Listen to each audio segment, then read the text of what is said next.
Can Mhm. you, I think you already did it, but I think it's because you've used the term a bunch, and I think for people that are relatively ignorant to the subject, can you define what you mean by toxic again? When you say this is a toxic vaccine.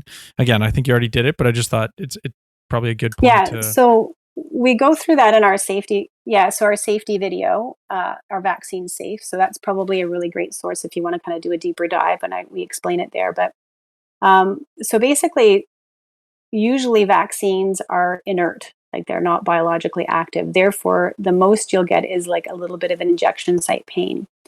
Whereas whenever you look at the safety profile, and this is in the published phase 3 trials, for the COVID vaccines, what you see is there's a column called any adverse events.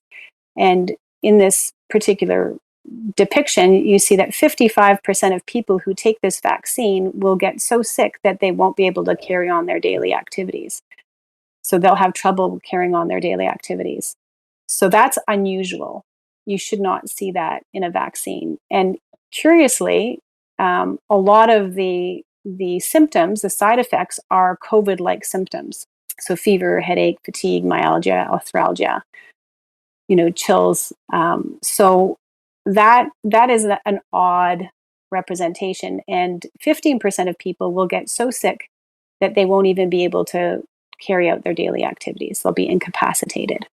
So this is not something that would be considered safe in any regards, not even in cancer world, let alone when we're talking about administering this to healthy people, especially children, pregnant women, the elderly, especially the frail elderly. These are groups of people where you just, because, with children and infants in the womb, the number of quality life years that are on the line, if you do some harm, the cost is tremendous. With the frail elderly, they don't have a lot of reserves and they're very fragile. So if something happens and they get something that's toxic, it could kill them. So that's when I say toxic, that's what I mean. Is that the actual side effects profile would be considered toxic by any definition. I would think anybody who's looking at that fairly would probably have to conclude that, except for it is notable that, every time that these peer-reviewed trials published in New England Journal of Medicine conclude at the end, they're like, and we say that these are safe and effective. But I would not say that that's supported by the actual findings in the trial. Please subscribe and hit the bell to stay up to date. If you liked or disliked the snippet, give it a like and share your 2 cents with us in the comment section. And remember, 6 cents makes change.